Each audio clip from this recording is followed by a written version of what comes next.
tight this morning.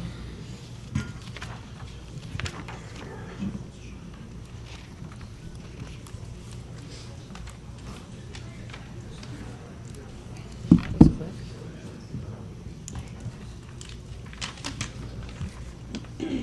Good morning, everyone. We'll go ahead and call the Governor's EMS and Trauma Advisory Council Education Committee meeting to order for Thursday, August 20th, 2015 at 9 a.m.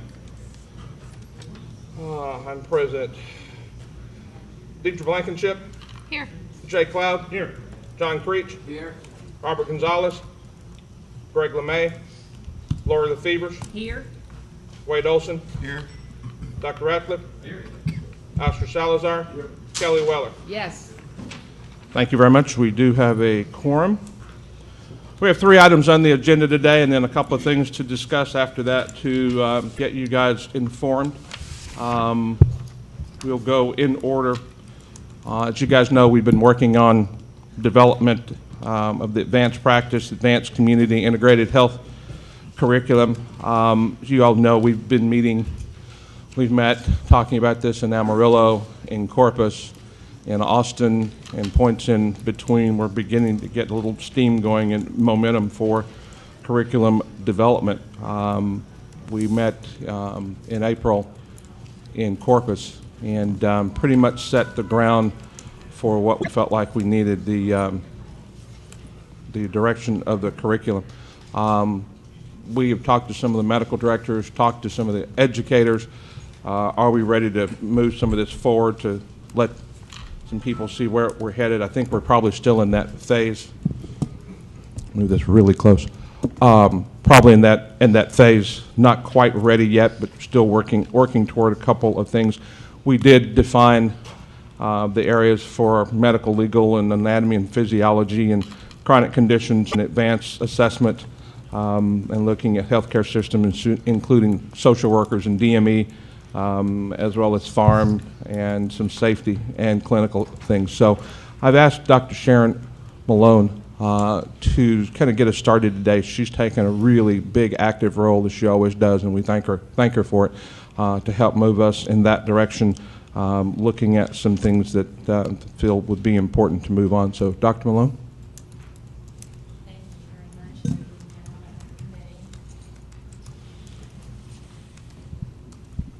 We will find out if I can drive a PC.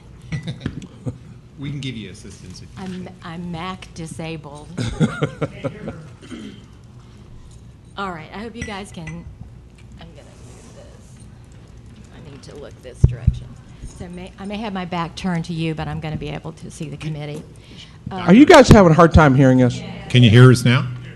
Okay, I'm We right get a here. little- yeah. I'm closer, thank you. It's not very often that I have to be closer to a microphone.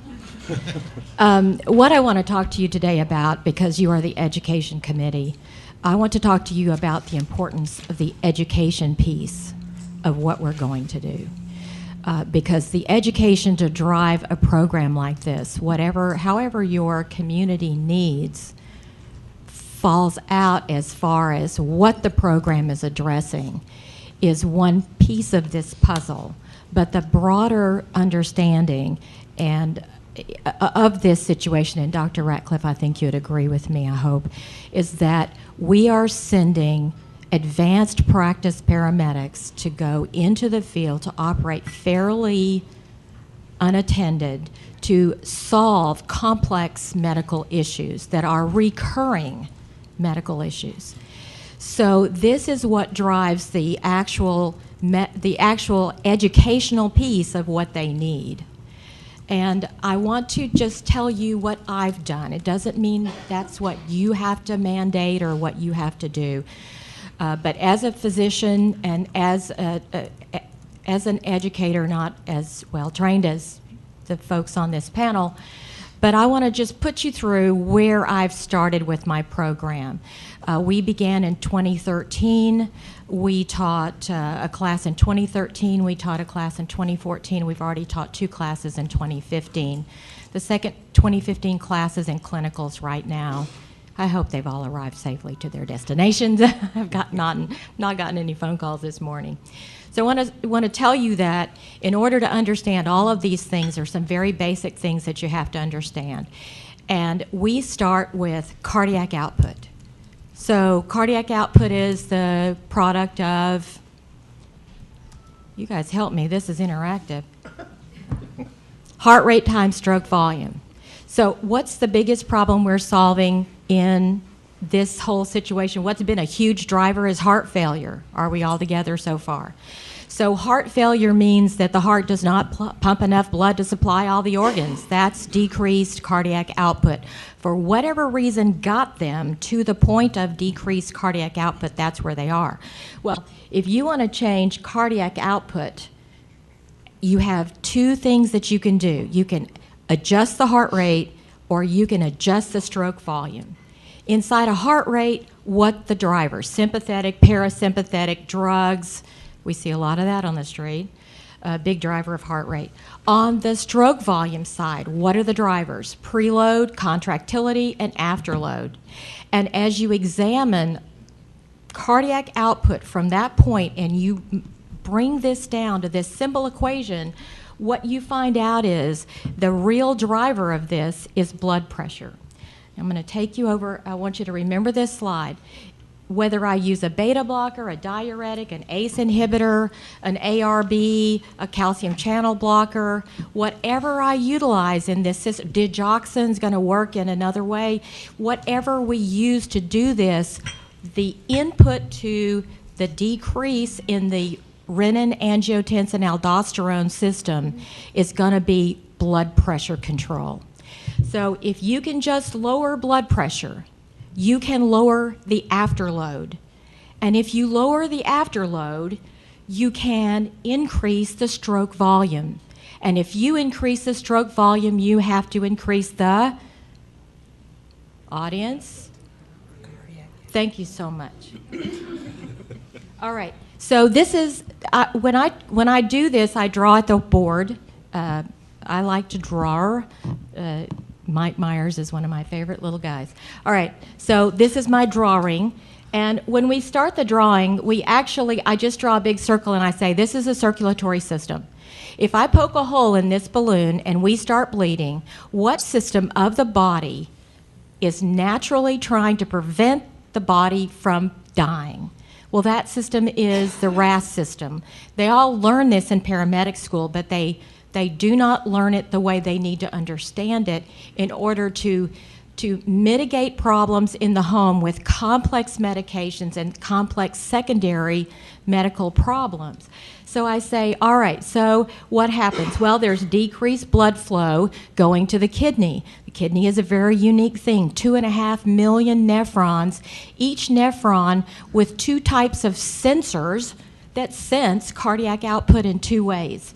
The actual afferent arteriole, the cell wall of that afferent arteriole, as it approaches the glomerulus right here, changes shape and becomes larger cells that sense the pressure that is arriving at every one of those 2.5 million nephrons. If this pressure goes down, these little sensors start putting out renin. Renin goes to the central system. Oh, wait, did I not tell you that the liver is a part of this? The carotid sinus is a part of this. The lungs are a part of this. The adrenal gland is a part of this. And, of course, a kidney is a huge part of this. But the brain is playing a part of this. So here's what happens. Renin, the liver is producing angiotensinogen constantly. The rate at which you create angiotensin 1 is based on how much is the renin drive for this. So the more renin you have, the more angiotensin 1 you have. Angiotensin 1 flowing through the capillary blood flow of the lung is by the angiotensin converting enzyme changed into angiotensin 2. That's a bad player. We'd like to stop the formation of that, ACE inhibitor, or we would like to block the binding of it, ARB. So when this angiotensin 2 feeds back, it has several feedback loops. First of all, it constricts all the arterioles of the going into the venous reserve system. So there's the understanding of the whole venous reserve system. So if we don't let that blood flow run off into the storage pond, we are going to keep the blood pressure out in the main aorta. That blood pressure is going to remain high. So so now this is one mechanism. Second mechanism, if the flow is less into the nephron, as the flow goes more slowly, we're taking out more sodium. This little piece of the juxtaglomerular apparatus, this is the macula dens. Of course, all of you know that, but this is not taught in the paramedic school that I went to. So as the flow goes slow, now all of a sudden at the macula densa, we are not seeing 10% sodium. That's what that macula densa is looking for. I should see 10% sodium. It's a chemoreceptor. If it doesn't see 10% sodium, it sends a little message over to those Poisson cells and says, I'm dying here, I need more renin. More renin is created, and so forth. Well, that's not the end of this problem. The angiotensin II comes down to the zona glomerulosa of the adrenal gland and releases aldosterone. I'm not going to bring up that slide, but over in the principal cells of the distal convoluted tubule, three things happen. We keep more sodium, we throw away more potassium, and water follows sodium. In addition to that, I don't have the loop shown here, but angiotensin II comes right back all the way over here to the hypooptical, right in this area. And it actually releases ADH. So ADH comes over here and forms little tubules in the distal kidney and says, every bit of water in here, you're going to stay with me. So all of these mechanisms retain more fluid. In addition to this, the feedback loop from the carotid sinus is directly into the vasomotor center of the brain, and it sends sympathetic outflow going down here to the juxtaglomerular apparatus, primarily this portion, which are the Poisson cells, and these cells have beta-1 receptors. Wow, beta blockers. These are the things that they need to understand. So it's that portion, we go through this portion, and then we say, all right, what's the real problem? Heart failure, by definition, means that there's decreased renal blood flow. If that leads to the chronic activation of the RAS system. That also leads to this increased sympathetic outflow loop that I showed you going back to the vasomotor center. Now, as we increase angiotensin II chronically and aldosterone chronically, the heart muscle opens up onto the outer portion of its cells proto-oncogenes. And these proto-oncogenes, when they are chronically stimulated, they develop fibroblast growth. So we are now transforming heart muscle into fibrous tissue. So the longer this system goes unopposed, you are now getting into the place where you're having an abnormally shaped heart. It doesn't have enough muscle to pump anymore. The second part of, I'm going to blow this up for you just a little bit, because this is kind of an important thing. Understanding the pathophysiology is very important, but we spend some time in our class teaching them how to speak to physicians. How that goes, how that matters, if I don't trust you because I don't understand the words that are coming out of your mouth, I'm not listening to you. You get 5 seconds of my time and I got to go. So we teach them to talk to physicians with the S-bar.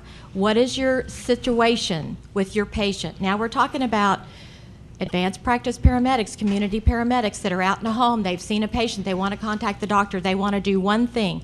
The patient missed a couple of doses of Lasix. They're 7 pounds up in water today. I want permission to give another Lasix and a little bit more potassium because we're going to bleed that off because blah, blah, blah. So I'm going to use S-bar. If this is situation, what's the situation? Who I am, I'm following your patient, Mrs. Jones. The background is we're following her for heart failure. She's missed these tablets. She's up 7 pounds. What do I recommend? I want to give an additional dose of Lasix today, follow that with their standard dose of Lasix tonight, add a little potassium for that, and I will check on her in 2 days. And at the end of that, the doctor says, okay, Joe might know what Joe. I picked Joe, but I wasn't pointing at you because you're a smart guy. You would have done it this way. So they say, all right, Mr. Schmieder, you may give the Lasix and please check on him tomorrow. All right, I've got just one more slide I want to show you, so if you'll bear with me. Am I doing okay on my time, You're fine. sir? You're fine. Now if I can just drive.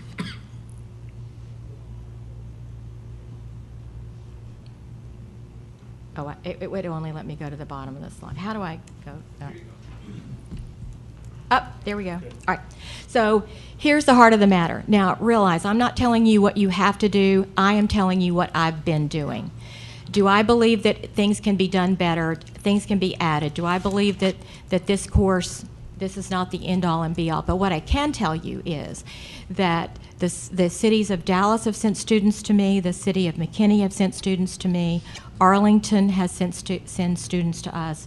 And they are having outcomes that actually are measurable. So what did we do with the class? The first 96 hours was nothing but learning how to take a history and do a proper physical, a physician physical. So we're creating, why do I keep calling it advanced practice paramedic? I will tell you.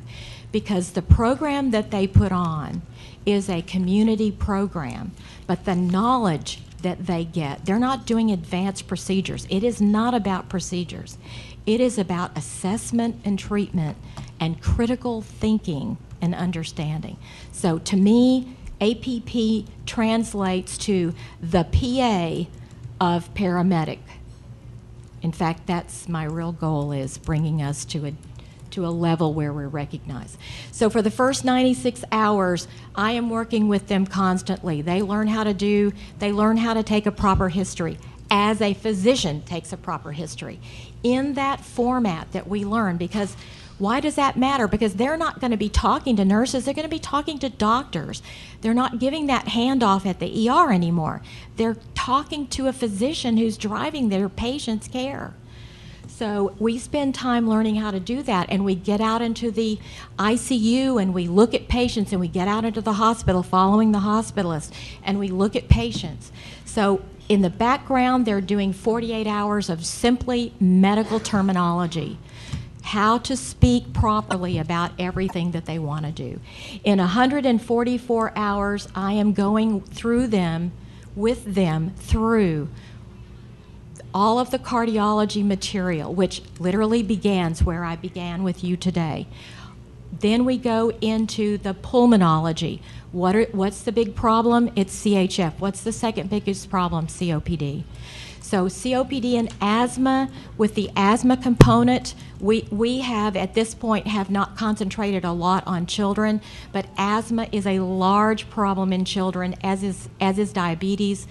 And so within the asthma component, we discuss how you have to understand, and NCHF as well, because realize we're talking about people who can't go out and get their own food, right?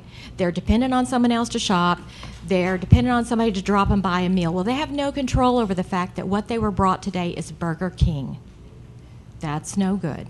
They have no control over the big ham left over from the whatever, the barbecue. If they're diabetic, all that barbecue's got 22 tons of sugar in it. I've never measured it, but I'm sure I'm accurate. So through this, and we go through endocrinology, both sides of the house, not only type 1, but type 2. We talk about thyroid disorders. And then we get into pulmonology with the COPD in both of its forms and with asthma. And then finally, for 112 hours, we're out into clinical rotations. What are they doing? They are attending heart failure clinics in 2 separate hospitals. They are seeing these patients as they come in and as they're checked off, and they see what the staff there, typically the nurse practitioners or the PAs are seeing them in these clinics. They see what they're doing, how they're measuring, what the patients look like. They go with a hospitalist. You know, when we as EMS arrive and we are looking at a chronically ill patient, to us they look like, oh my gosh. To the patient's doctor, well, you know what? He's stable. He's doing pretty well, or she's doing pretty well. And this is what they look like when they go home. That's why I send them to the hospitalist, because they need to know what these patients look like when they go home. So you cannot judge everything based on looks. In fact, you can't judge much based on looks. So we are looking at all of the acute management of all of these things. We follow with a diabetologist, an endocrinologist, and we follow with nephrology. Nephrology. I would have to say to the whole audience, I probably have learned more about nephrology teaching this class than I think I knew when I got out of medical school. But this is my presentation. I hope it's given you some insight into how we just jumped into the water and began to teach this class. And if you have any questions, I'd be happy to answer. How many of you all feel like you need a CE number after this? Dr. Malone, thank you.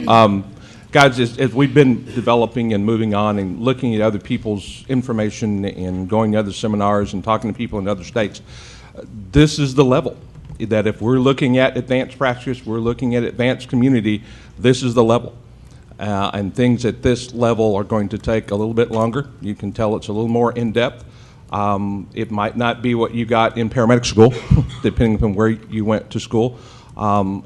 This is probably the first time I've ever seen, I saw y'all with cameras, taking pictures, people are taking notes. I'm like, wow, today was CE. Joe, can we get CE number for this when it's all over? Okay. So should we have the discussion what category you want this on? Yeah. Yeah.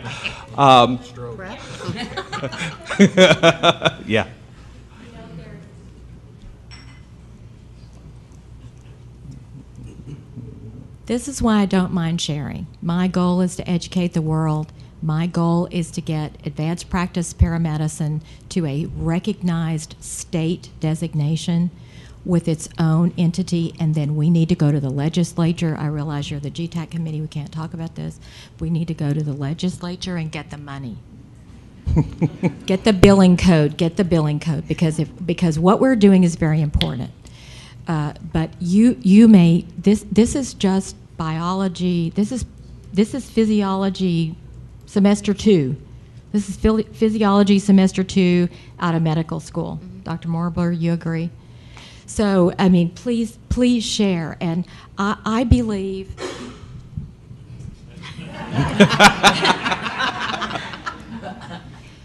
I believe for everyone. I believe that there is absolutely nothing that our paramedics cannot understand when we deliver the material to them in a proper way.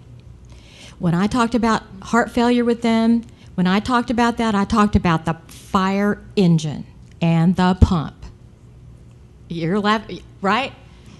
So nothing, decrease something. I see cavitation in the future if this continues. So there's nothing that we can't teach if we teach it in the right way. But we have to be dedicated to do it, and we can't. You can fire me, Jody, at any time. We cannot do this without doing it right. I plead with this committee. You along with maybe the medical directors committee and the EMS committee. We are going to drive this. If we don't drive it, it's going to be driven for us. I promise you right now, this will be stuffed down our throat from an outside source at a higher, much higher level, which isn't entirely bad because someone has to take the lead. So what I'm saying is, please, Education Committee, you are the educators. You know more than anyone else that we can teach this. We can't short it. This is not a short sheet service and changing your bed linens, right? This is, you got to completely cover the subject. And you've got to have the proper clinicals, and you've got to have a physician teaching this material. I just, you know, and I will tell you why. Because I believe that they're operating at a level that it is consistent with the level of a PA. And we have physicians teaching PAs, and we have physicians teaching physicians, and we have physicians teaching everybody else. But this is medicine. This is real medicine. It needs to be respected as medicine. And we can make a difference, but we can also do great harm if we have individuals out there that don't really understand what they're doing. Thank you. Committee members, comments? I agree with you totally, Doctor. As far as the commitment level and the level you're talking about, I think this could very easily become a disaster.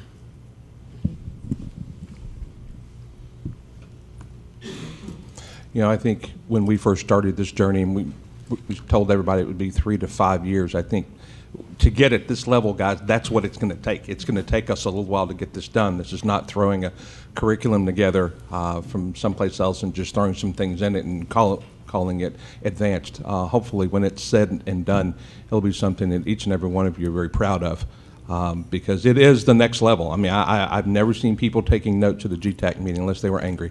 So people taking notes today, you weren't angry, and thank you. Any public comment?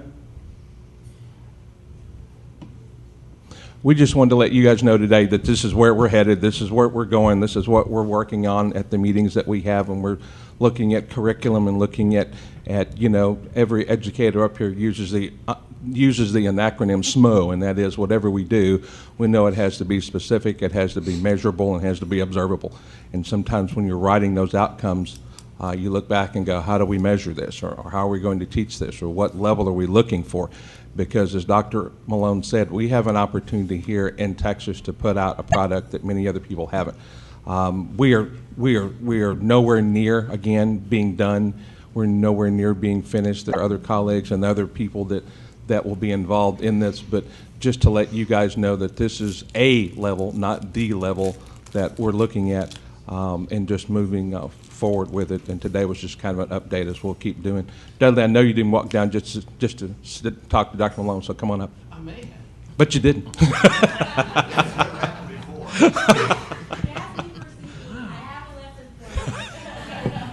We just need somebody with a number that'll sign the certificate. Yeah, That's all we need. Yeah. Jody, you know, I'm one of these guys that I'm always saying let's tread into this cautiously, just because we really don't know what it is yet. But I think the direction that Dr. Malone pointed and some of the comments I just heard are very pointed. And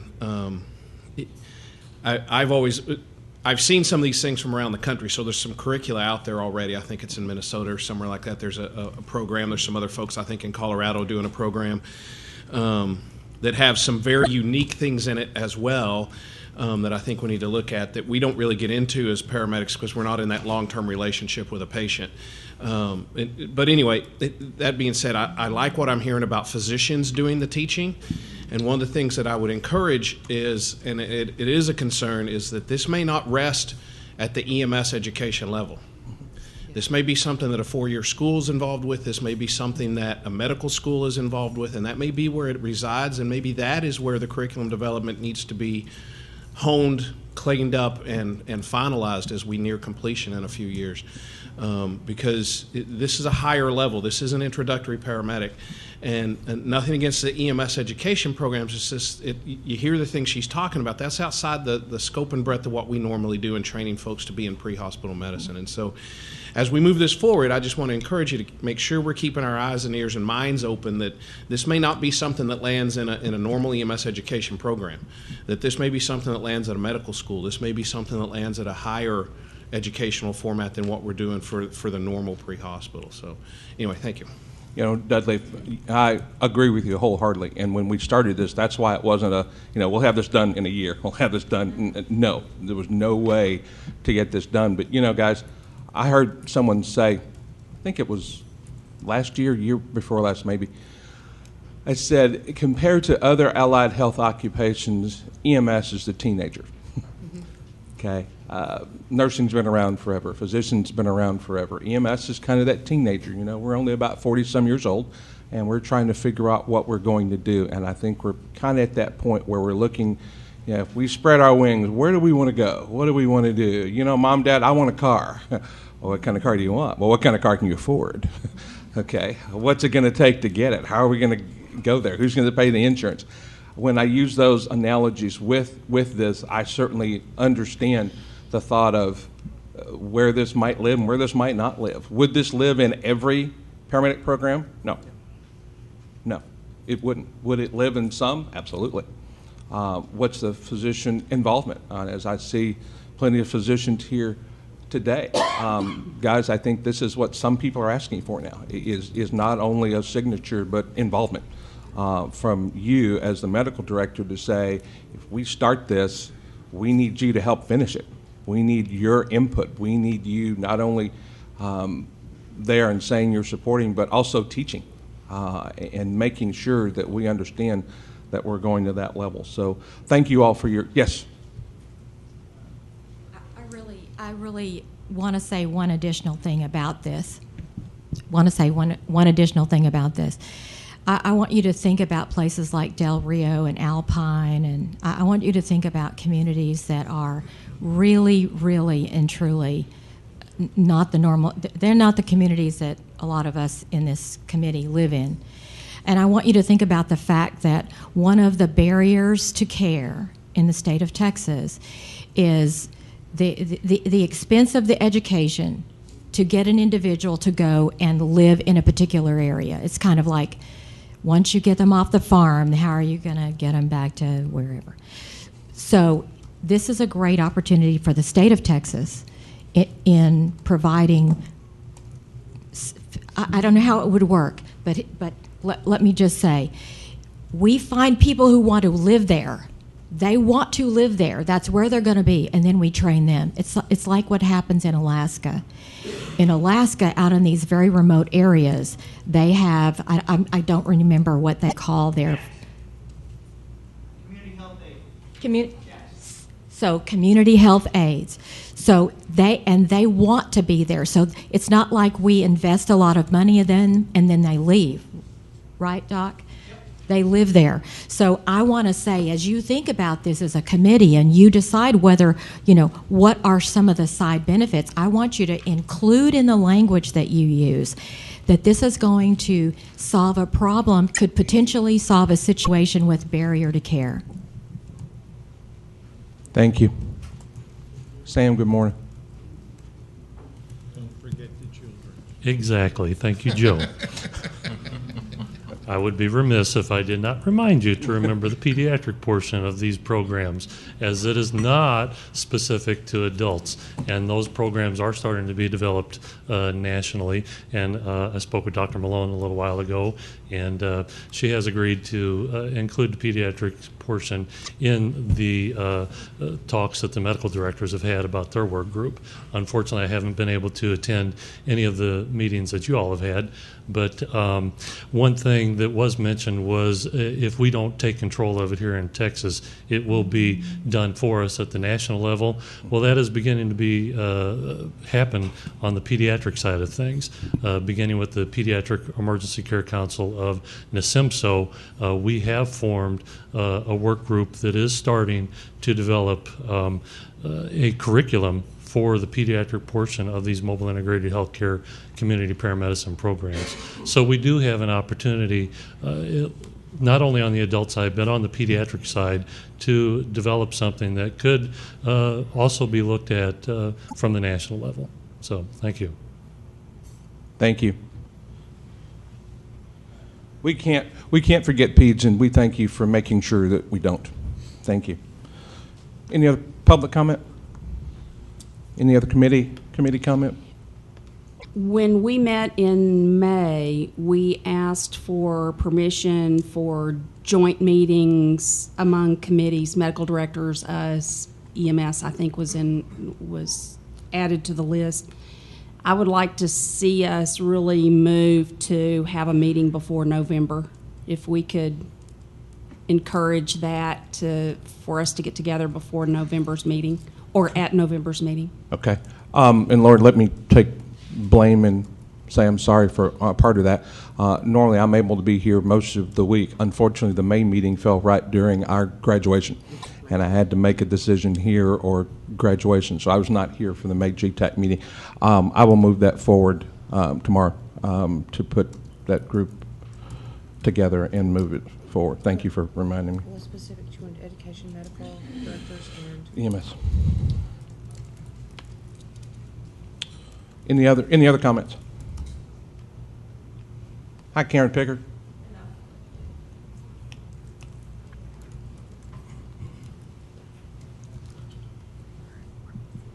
Hi, I'm Karen Pickard soon to be from UT Southwestern in Dallas.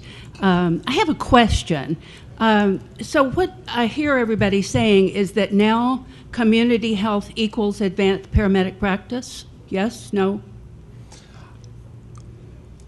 No. I think that we keep using names interchangeably. It's like arrhythmia and dysrhythmia. They mean something different, but as far as advanced community, and guys, help me if I'm wrong, advanced community versus advanced practice versus integrated health, realizing they're not the same.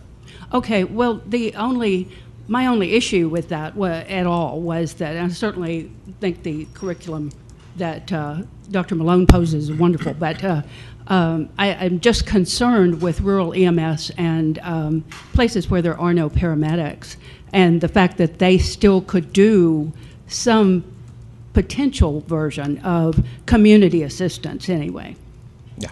So, Yeah. that was it. If I remember correctly, the only committee that we're still trying to build is the floor. So if the medical director wants to take it out there and go beyond this, great. And credential accordingly, right? Sure. Okay, thanks. Sure, up to them. They have always been able to. Say that louder, so. They have always been able to. Okay. Okay. Any other comments? Item 3. Oh, I'm sorry. Item 2, development stroke-specific continuing education objective for EMS personnel and certification and recertification. If you've been to any of the meetings, you know that we've been moving back and forth on this. We've been moving forward, but there were some concerns. I think most of the people in this room want to see more stroke education. As we look at data, and I've looked at several abstracts from AHA looking at stroke. We don't have data from Texas, but we do have data from a lot of other places that are saying that in many regions they have the abstracts to show that the EMS is misdiagnosing stroke in certain areas. Some of your larger areas as well as some of your rural areas. Some of the hospitals have even realized that they had part of this. And there was an abstract where one hospital went back and looked, and they hired a pharmacist to be at the bedside to mix the TPA, which took that off the nurses, which made it a little bit faster and a little bit better. So I think everybody probably has a little part of this that we can work on and improve. There are a lot of people out there who want to see, no, there are certain people out there who want to see stroke added to mandatory CE hours, added to the additional hours, so that it's not more hours, it's just taking the same hours and using content specific with those. As we begin to look, trying to figure out, you know, is this going to be another arbitrary, 30 minutes ECA, hour EMT, hour and a half intermediate, 2 hours medic, or 15 minutes all the way up to an hour, whatever. And we've been going back and forth with that in our work group meetings because it's just very hard to pinpoint. I think it's one of those things that everybody wants to see and everybody knows that we probably need. It's how do we do it and how do we assign it. And HT, who's sitting in the back of the room, come on up. He and I have been talking and going back and forth and trying to see how we can do this without a lot of movement, but yet we realize that if these strokes are being missed because of lack of education, we need to find that education piece and then put that piece in there. You all know my mother downhill struggle began with a stroke, and she was at a small community hospital, and if I hadn't known what I'd known and worked where I work and did what I did and do what I do, she wouldn't have lasted another 6 or 7 years. She might have lasted another 6 or 7 days. And when the general public goes in, they don't know. When they walk in and allied healthcare personnel or the physician tell them, "Hi, we're doing everything that we can," they go, "Okay, great." Well, sometimes that's just not true. Okay? And when you know, and you're watching, and you're thinking, that's not it, that's not right. So I certainly understand that whatever we can do as a committee to forward education, to isolate whatever that education is, and move that education forward as a recommendation, and that's all we could really do is move it forward as a recommendation to make sure that we're not missing things and we're providing some better care. In some discussions yesterday, maybe there's a way to get that done without. HT, come on up. Talk to us. I'm HT filling in with the stroke committee. We, with the time frame that we've been involved in trying to get this done, we've started looking at every possible way to accomplish this and have support from everybody, okay? And I can certainly understand between law enforcement, fire, and EMS, all I do is take CE classes. And we don't need more necessarily. We just need content that serves us. As our continuing education program as it is now exists, it's got a section in there for neurology, which is kind of sort of where we've always dumped stroke and those kinds of things because it's what it was. I visited with Joe this morning real briefly so he wouldn't get totally blindsided by this, but we are asking if it would be possible for the state to include into that existing amount of time, no changes or anything, some stroke specific stuff so that we can begin to get started because stroke talking to educators, you guys know, some of you not saying you're old, but some of you probably been around long enough that remember when we taught classes and when if we got stroke, it was like, you're having a stroke, you're cooked. I mean, it was just done. I mean, we just stopped, and that's slowly changing. Things are getting better, and if you attended some of the other meetings, you've heard some of the physicians talking about programs that are getting going in the Metroplex. Things are fixing to mushroom. Houston Fire Department's got a CT running around in an ambulance now. That's awesome, things are going to change. And Colonel Sin told us, the fate of the patient lies within who lays the first bandage on. So we got to get our first responders ready because it's going to start. We don't want to have this lag time of, gee, they didn't teach us that in class. So we want to begin to get things going, get the ball rolling. Certainly, it is not written in stone that what we start with is what we stay with because that's going to change. Y'all know that. But we need to start. We need to begin to get this program going. It's taken a lot of time. It's going to take some more time to get it implemented, but it needs to get going. And I think that it's something that if we don't, we're going to find ourselves lacking. Just used to, probably this would have been a moot point because you're having a stroke, you're cooked, it's done. But it's not that way anymore. We need to get our first responders to start looking and thinking in the direction that we're headed. And that's all we're asking for. Again, we're not asking for a bunch of time, a new card course or anything like that. Just in our recertification process, things we have to do anyway. Let's specifically address a few things in the direction we're going. And certainly that's going to change and improve, I hope, as time goes, and we'll meet the need as it comes up. But we've got to make a start. So HT, I know what we talked about, but I just want to make sure everybody else understands. So instead of adding time to additional for stroke CE to be added to each level, just make sure that we cover the new trends in stroke care in neurology with our regular CE. Which is, yes, it's already there in place. And again, I don't think we've ever addressed it aggressively like we need to now because it really wasn't an active, changing, evolving care. But I think that's beginning to happen now, and we've got to get on board. Okay. Joe? What he's referring to is when you go to our website.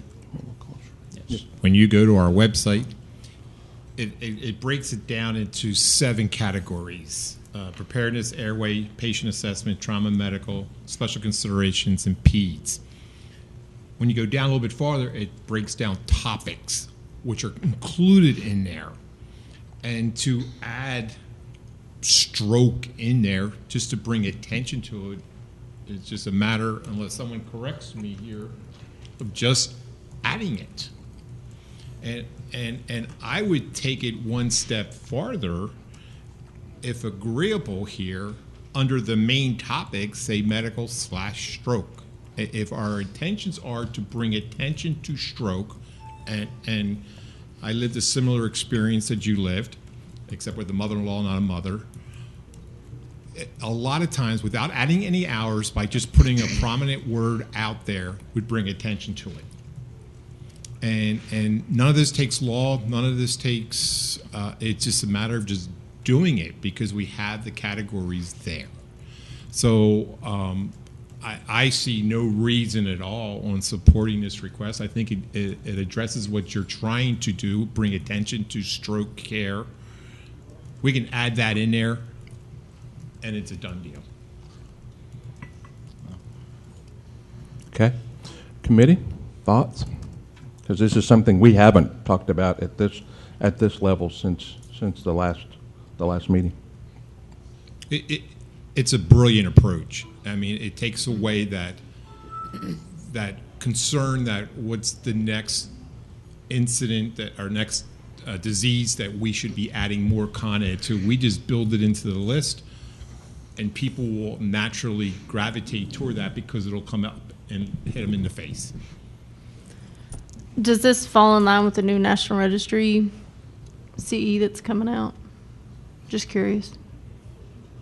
Anybody? No. The new National Register CE, I think you're speaking of, is the prescriptive CE. Correct. Yeah.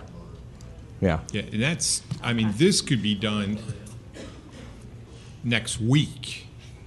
So when people go to our website to say what could be considered for continuing education, they would see this, and it would come out at them.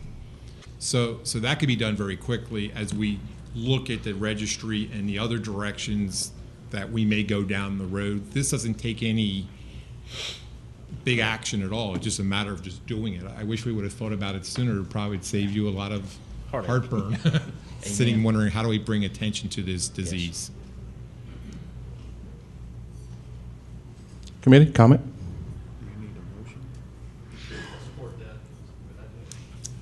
Okay. Okay. Public comment. I think you're going to have to add, Stevie, you're going to add other time-specific things. Mm-hmm. So if you add specific words, stroke, you need to add words like Mm-hmm. Mr. McDonald? Well, and that's the thing I was going to say is right now we're fixing one of 4 different options. If they get CE through refresher, which I don't think anyone actually does, if they get it through just testing, which several people do, if they get it through National Registry, we've still missed the boat. And a lot of people choose to use the card courses to get all their CE anyway. So we're still not fixing anybody who chooses to take ACLS, which does include stroke, or AMLS, which does include stroke, but it may not be this specific type of change to the stroke. One of the things that I would like to get, and if I can get any of the physicians in this room to do this, so I see, 7 of you, and 1 on the stroke committee, probably 8 of you if I look the right direction. I keep asking physicians, I've heard this for years, that you need to better teach stroke. And I said, well, tell me what we need to teach. And they said, well, look for weakness on one side and droops to the mouth. Well, what about other types of stroke? Well, they all have this weakness on one side and a droop to the mouth. If we're missing something, tell me what it is we're missing so that I can teach it to my students so that we can fix this problem. You're missing a lot, Jeff. Well, apparently so, but let's not talk about my life in general. I wonder what it's like to have a friend. So anyway, I think that those are kind of the concerns, and I kind of agree with Dr. Moore too, that there are a lot of things we need to be discussing. And anytime we start pigeonholing, this amount of time is set for one particular topic, that we kind of start getting in trouble with all the other topics too. So the reason that the CE was more broad was to meet the needs. And I think maybe this needs to be discussed at the EMS group and tell them, if you're having problems with stroke in your area, you need more CE on stroke. It needs to be derived right at the providers, and then the education side is to make sure of how we provide it. So just keep in mind, this is not adding hours. And if you go to that website and you look under topics, there's probably 50 different topics there. I mean, under each category. And this is just adding the word stroke in there. So it really doesn't change anything. Actually, we could do this without even any advice from anybody. We could just do it. But obviously, we want to do this with you. But I think it is a quick fix as we look long term, see where the registry is going, and look at some other national models. And always remember that your medical director can require you to do additional continuing education if there's a concern in that general area. Right. Dr. Regler?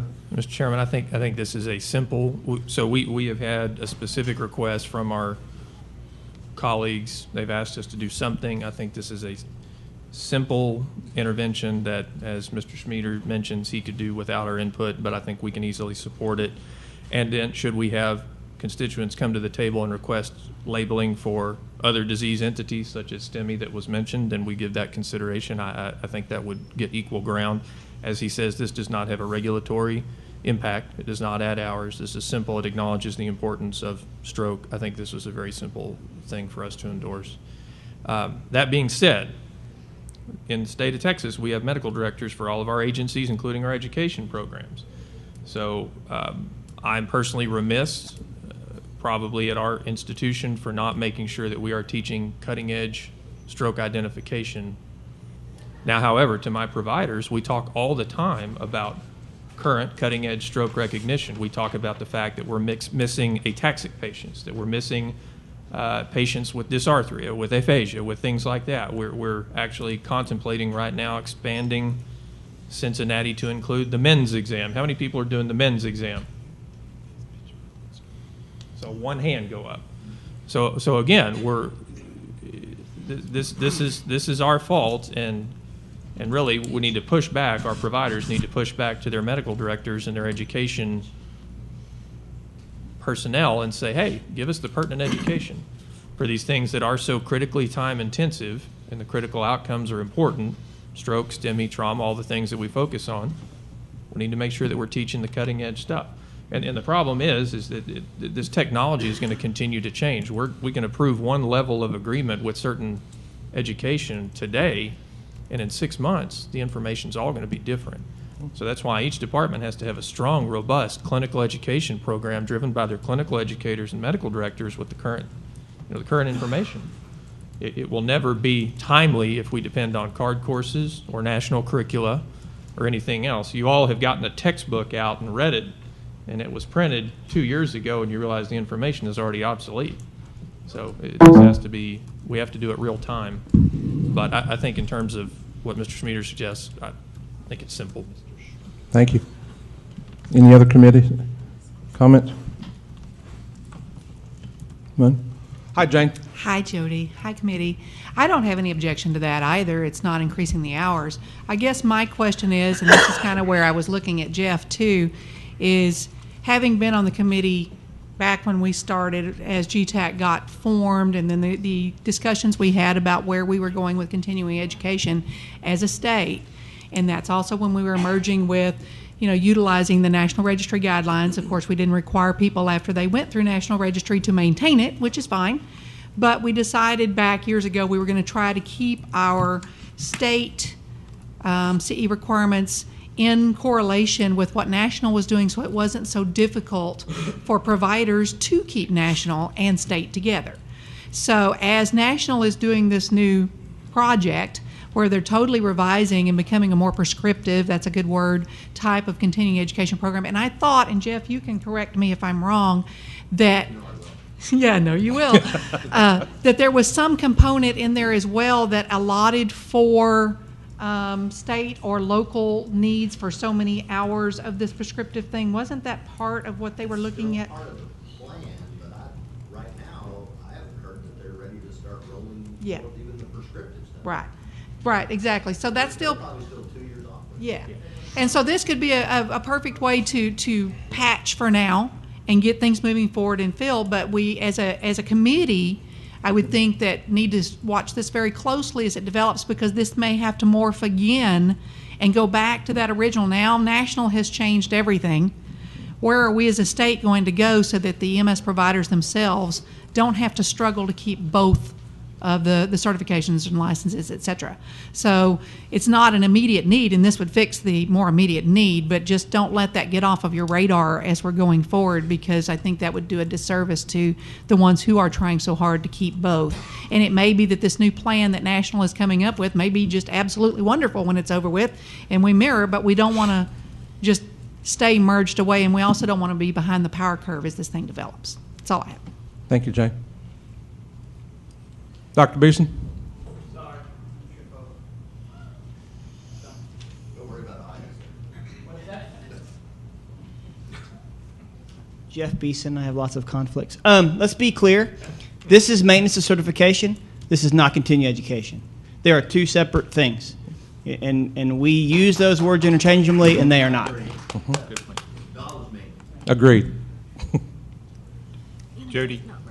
Any other public comment? And then we'll... Chief Cunningham, I know you're in the back of the room. I know how you felt about this. Will this take care of that need for you? Okay, great, thank you. Joe? I changed tables just to show you exactly so the audience knows. So when you go to our website and you look at Con Ed, you'll see this. And as you go down toward the bottom,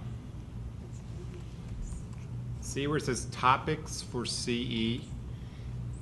And we click on here, and here's all the different breakouts of what would, could be considered for continuing education. And what I'm proposing is that we would just add this in probably under medical and just put the word stroke in there to bring attention to it. And you can see it goes all the way down for each category, including there's peds in there somewhere, pediatric in there too, for the children. So that's what I'm talking about, just so the audience know. Okay. Dr. Radcliffe, it sounded like you were making a motion. It was a long one, and Kelly couldn't write it down, so. It was. Okay. No, if you'll entertain the motion that we support adding stroke language to the DSHS CE list, such as Mr. Smeater just showed us, to emphasize the importance of obtaining stroke education. Okay. So we have a motion to add stroke to the CE content core under DSHS. Second by Deidre. Comment? Amendment to include STEMI. I agree with her. Add STEMI to it. Okay. We have an amendment to add STEMI as well. Mr. Schmieder, I don't see a problem adding that one either. Okay. There's a section on cardiac, but we can put that in there. No problem. Okay. Perfect. So we'll add stroke and STEMI. Okay. Any other comment? All those in favor, sign of aye. Aye. All those opposed, same sign. Oscar, I did not mean to cut you off. I saw you reaching for. Okay. All right. Thank you very, very much. HT, we'll present this to stroke as well as, or you will, to Dr. Rutledge. Rutledge. Thank you. Yes. Neil. Great. Thank you. Thank you, guys. Appreciate You it. bet. Item 3, review Panhandle Regional Advisory RAC request to identify existing EMS educational opportunities available in the rural and frontier areas to identify gaps, develop strategies, and fill in the identified gaps. We had a wonderful pleasure to be able to go to the Panhandle in April. I believe it was April. June. June. Okay. June. Seemed like April. It did. We had 4 committee members, as well as Mr. Smeater and other members of Texas Department of State Health Services offices there with us. We had Ms. Blankenship was there, Ms. Lefevers was there, Mr. Olson was there, and Dr. Ratliff and myself were there. And I will tell you, it was probably one of the most productive meetings I think we've ever had. It was, the room was packed. I think on the list there were 75 people there for a non-regular GTAC meeting. That's probably what we have in this room now. We had county judges, mayors, city council, educators, providers, people. You know, and I really want to thank Justin, for all the hard work. I thought he was really playing with me because when we got there and I walked in, there was a guy with a camera, and I saw the news van out in the front, and I went, uh-oh, and walked in. They stuck a lapel mic on me and said, "Hi, who are you and why are you guys here?" And I went, "Hi, we're here to say hello." We actually dealt with a lot of issues. There was a lot of friendly conversation. There were a couple of times it became a little sporting. Dr. Rattler. There were no sporting, yes. But here's what it was never uncivil. Again, I think it was one of the best meetings we ever had because I think there was some misinformation on both sides that we worked really hard to clear up. I've never seen a more receptive group of people in my life. We participated in discussions about everything. We had other people there that went, I'm looking at, Jeff McDonald was there. Did I miss anybody else? Who was over there? Who? Was Sam there? Charles was there. Yes, sorry. Charles was there. Would you all agree that that's pretty much what happened? I just... I disagree with you stuttering in front of the microphone. You took that like it was Google. No. Actually, Deidre found the interview and the article online, and she sent it to me, and thank you. I need that. No, he doesn't. Stand by. It was an absolute pleasure, though, because I think we got to do something that we used to do. And I know a lot of times we don't like to travel. I know that. I understand that. I understand that it comes out of your pocket or your budget. I got that. I understand that sometimes it's difficult to get a date down, and things happen between the time you set the date and ready to go, and life happens, and you're like, I got it. Sometimes we'll have to make those decisions. But the two things that I want to bring was that when we got there, they were happy to see us. They received us, told us what was going on, told us what was on their mind. The group offered suggestions. Mr. Smeater had been there the day before, and they'd driven him around the area, so I think Joe was able to look at some things and figure out some issues and answers. Brett was very helpful as well. We had a lot of folks there from this area to go. Let me apologize for it taking so long. It won't take as long next time, because sometimes Austin is central and Austin is great. And one of the points that they made was sometimes they just can't make it to Austin. And I certainly get that. And if every now and then we can take off and go to the Panhandle, great. Had some great food. Great food. No liquor. You can't, there are no pictures of it in my hand. The straw doesn't count. We saw a lot. We had hospital administrators there, we had trauma registrars there, asking information about EMS and charting and documentation, how long it should take. We had people looking at paramedic programs that might have looked and said, you know, maybe now we need to look at intermediate instead because of some things the state brought out.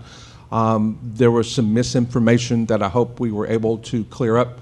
One was that you had to have a degree to be a paramedic. And I think, you know, when that came out, we all kind of looked at each other and went, no. And they went, well, yeah, no. And we kind of got through that. And then we're like, oh, Okay, well, and this program over here will offer, and you can come over here. Oh, so we can go to that program. Well, sure. I think some of it was just misinformation. I think, as we all have, I think when we first started talking about advanced practice medic, I heard a lot of comments and a lot of misinformation started flying. And I think that's just the nature of the beast of this business, is that, if I come over here with Charles and tell him a story, by the time it gets to Kevin in the back, it's a completely different story than the one that started. So I think we dealt with that well. They fed us well. I hope we were able to identify some of those gaps and talk about some things that we could do to analyze those. I think we attempted to allay some fears, to let them know that they were included, to hear them, to offer some suggestions on distance education and distance learning. I learned where places were that I'd never been that I do want to go back. I think that from time to time we just have to get out of here and go somewhere else. And Justin, thoughts, comments?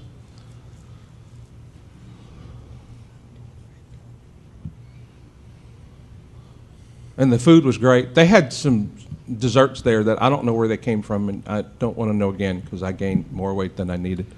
I don't have anything to add. I think it was great. I mean, from the meeting, from the follow-up, when we have, RAC meetings or conversations afterwards, it was well received from both sides. They were very appreciative for the travel and the opportunity to express thoughts and concerns and idea sharing and stuff like that.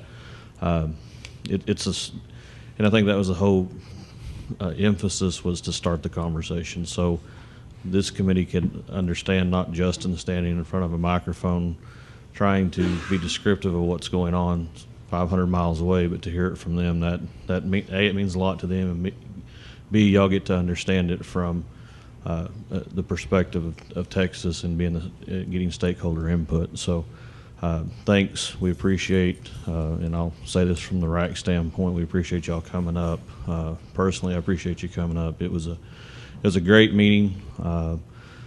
The ideas and the thoughts are still flying around in discussing. And is there a solution? No, we identified there's never going to be a solution, a simple Staples button that doesn't exist in this, unfortunately. But it starts the conversations, and as y'all move and we move as EMS, and everybody collaborates, we have the opportunity to understand and appreciate what each of us is going through and talk about it. So thank you. No, thank you again.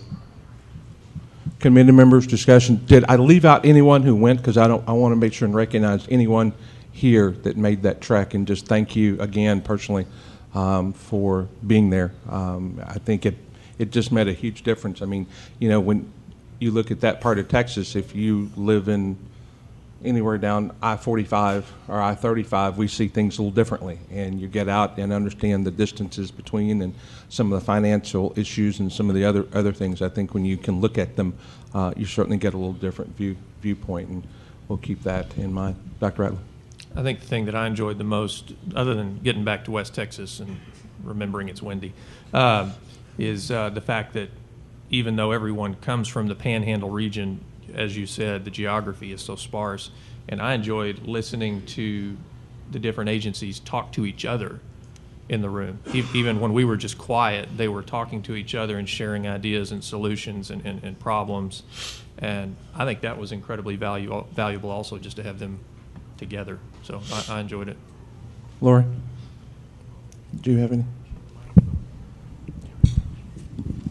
I think what we identified there were 3 areas that were the biggest problems for them, and it was recruiting was number one. We always think it's money, and money is a part of it. That was a third, but it was kind of down the list. It's recruiting of personnel. And so we had an opportunity to share recruiting opportunities, which really, I think, opened some eyes about where you can find personnel. Obviously, the distance learning opportunities that were there, and not recognizing that colleges can't cross districts without permission, and I think we actually promoted some of those discussions between learning institutions, and then, of course, funding was the third. So those were the three things. And I think we were able to come up with some ideas about how to improve the revenue streams in that area, which they hadn't grasped yet or hadn't taken advantage of. And so I think that was what I took away from it. Wade? We were at your place. Thank you again for hosting. Well, Justin took some of my steam. I wanted to thank y'all also. But I'd also like to thank Joe and Brett and Jaime. There you are. I'm sorry I don't see any of your bosses, but Joe made the comment when he got there, "Hi, I'm from the government and I'm here to help," and I cringed. But it was true. And the people up there found that out, and when they left, they were asking, "Hey, can we have the government back?" So kudos to y'all, and thank you very much. Going forward, Amarillo College has been on summer vacation. Yes. Anyway, so I haven't been back to work yet to really dig into any feedback. What feedback I've heard has been positive. There are people looking at all the options that were given to them. I do know that's happening. I'm really looking forward to some great things coming out of this in the future.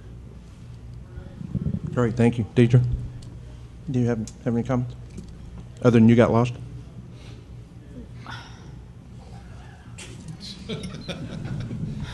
When That's how to make her GPS talk. fails, I need a map.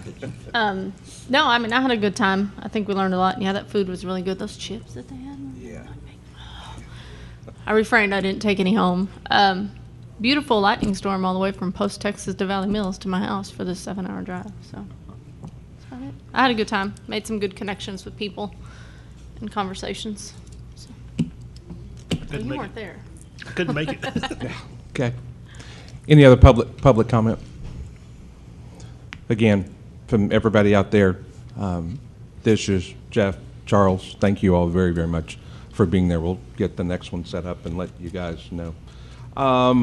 Summary for GTAC report. We'll take the motion that we made on stroke and STEMI, move that one forward to GTAC. Joe, I don't think it'll take any action by them, but we'll still say that we voted unanimously to move it forward, and you guys can do it. I don't think it'll take full council approval to do that. We'll move that one forward. Any announcements from the committee?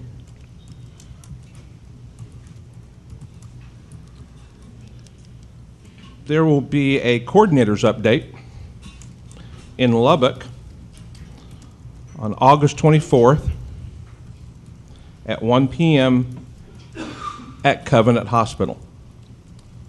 Lubbock, August 24th, 1 p.m. at Covenant Hospital. There'll be another one at Tarrant County College Northeast Campus on September 30th at 8 a.m., which is in Hurst. So Tarrant County and Hurst, September 30th at 8 a.m. So if you need any more information, coordinators update, you can contact Dishes. Wanted to make sure that you guys had that as well. I would also ask, guys, as we look at the occupation, profession, business that we're in, we take a lot for granted. And whether you're police, whether you're fire, whether you're EMS, in Washington, 3 of our comrades, firefighters, were killed today fighting a fire, fighting a very large timber fire, forest fire.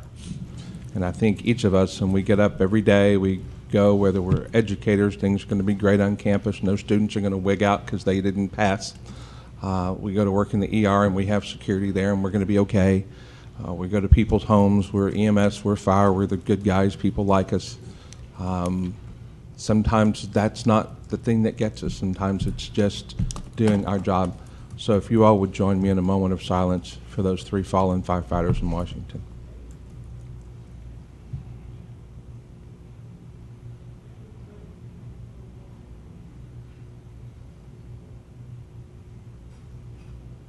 Thank you.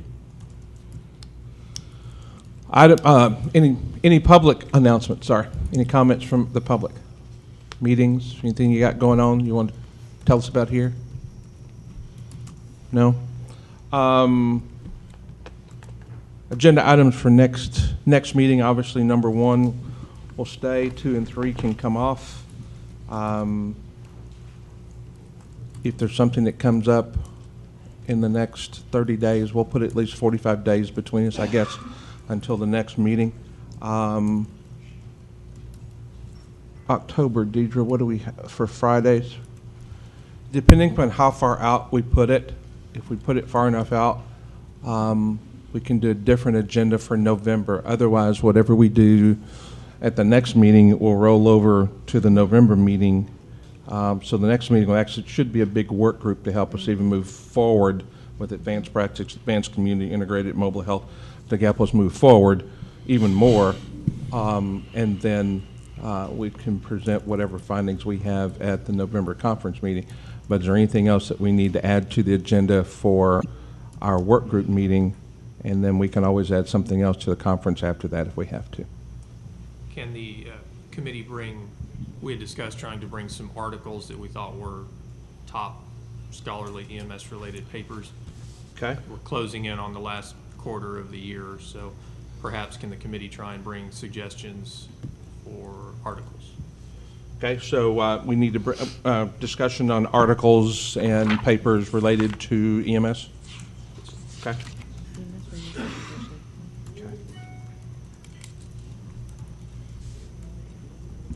What Dr. Ratliff is referring to is, as a committee, we've started looking as educators and going, you know, we're educating in our own little areas, but many times other things that we see, things that we read, things that people send us, that everybody doesn't get, and just might be helpful if we do that. So that was one of the ways that we were going to try to give back at every meeting, was to say, here's something, whether we put it on a link, put it on stick, put it on paper, put it up on the board, to bring some education to the educators for every meeting. Jane? I'm sorry, I almost forgot this, and I think this is something that Joe's office is already working on, but I wanted to bring it up so that the educators are aware. Maybe y'all are and I'm behind the power curve, but you know, always for years, one of the particular items that we've had to utilize and it was made available to us and actually promoted for utilization for us as part of our bringing students into our programs, et cetera, was the functional job description. You know, that was put out that we were to meet, and students were evaluated. And originally, the AG's office stated that the functional job description was valid, that this is what you needed to be able to do to get through an EMS education program and become certified. I guess I was behind the power curve because I got into a discussion with National Registry a few months ago because we had a student where there was an ADA issue with a learning disability, and that's when I discovered that, you know, with learning disabilities where there are certain documented learning disabilities that even when they go take their certification exams now, just like I know some of the colleges have already been dealing with in testing, is that they may be allowed to have a reader for their certification exams. And so you may actually have people who are taking certification exams who have, you know, really can't read without someone reading the questions to them. And that, you know, there's more than just time and a half that may come into a play with taking examinations, et cetera. And in looking at the functional job description that we were always told we had to provide as part of our enrollment, et cetera, it's in direct conflict with the American Disabilities Act in several areas. And so that's an issue that we're having to deal with in programs, and I know that I think we brought this up, and I think the state is looking at that, but just be aware that there are some ADA issues that have really come into the forefront that are affecting education programs, all of us, college, private, et cetera, and how we may have to deliver examinations, et cetera, or things for our students that have documented disabilities, and it's going all the way to the certification and licensure process, not just for National Registry, but nurses and physicians, and everyone's dealing with the same things with the American Disabilities Act. And, you know, we all know that we don't want to shortchange anyone, but at the same time, as educational programs, don't be caught unawares with that and realize that those conflicts, I guess, will have to be resolved in the published documents that we were always told we had to use and what we now have to do, because even in that document it was specifically had, you know, ability reading things that were clearly delineated, et cetera, in that document, and that's in direct conflict with ADA. What was your discussion with National Registry? Just basically that they had to, their legal department told them just a few months ago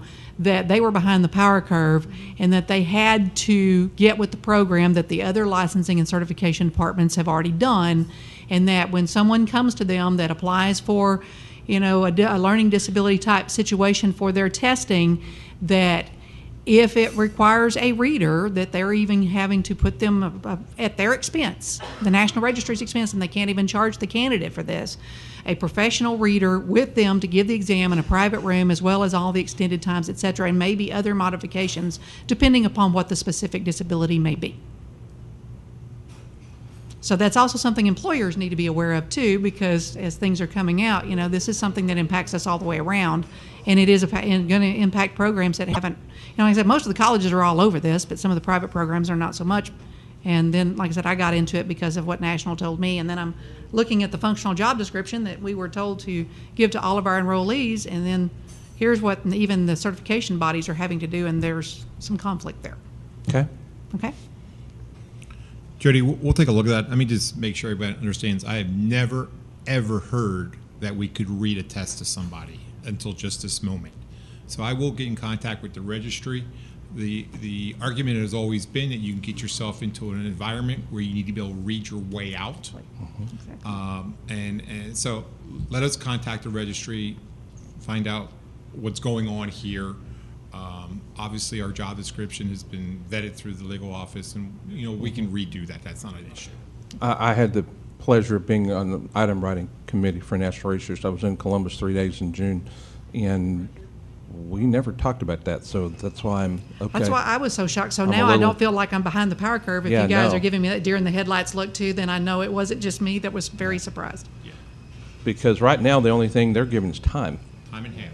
Yeah, and that was really the only thing we allowed before here in our state. Were those other allied health courses, Jane? Because I'm going to put us up at that super level.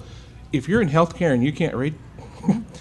That was my question. I'm and sorry. Apparently, it basically boils down to ADA's got all the money, and in every case that it has been brought forth with a case against the ADA, they always find on the side of the ADA. Even the couple of Supreme Court cases, my understanding was, they found on the side of the ADA. No one wants to pay the money to fight the battle. So even in the other disciplines, yes, it is affecting all the disciplines, healthcare disciplines, and probably everything across the board. Okay. The other thing that she told me was that my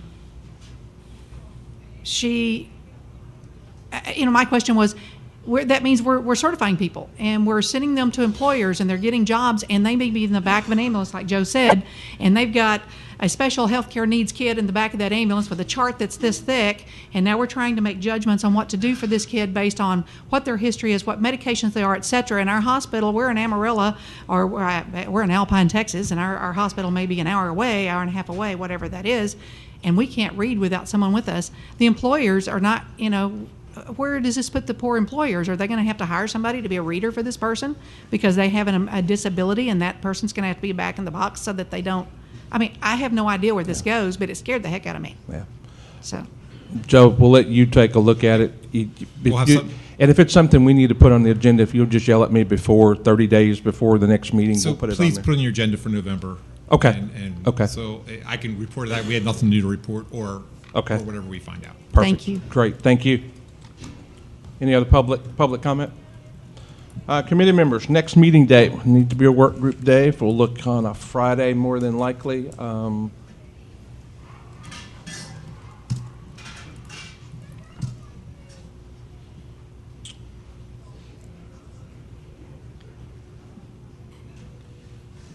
Jody, as you're looking at your calendars, the education committee is going to be meeting after you guys, and they're also looking to doing stakeholder meetings. EMS, I mean the EMS. Okay.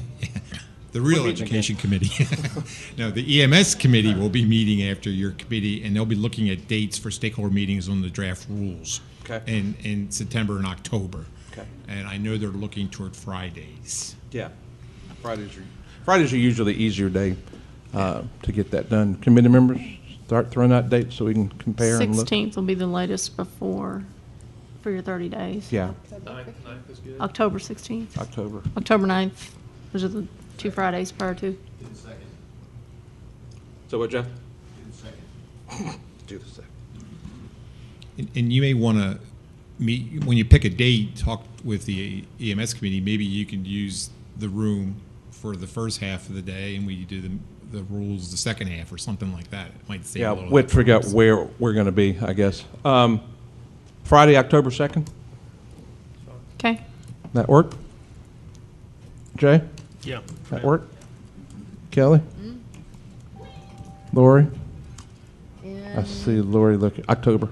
No, in where? That will have to TBA. Wade, that work for you? John? Yes, sir. Oscar? Dr. Radler? Okay.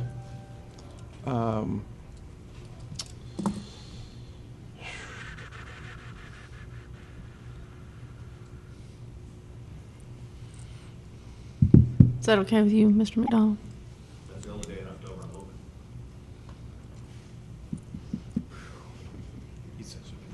All right. I have to have somebody drive me. He didn't drive me this time. I had to fly. God.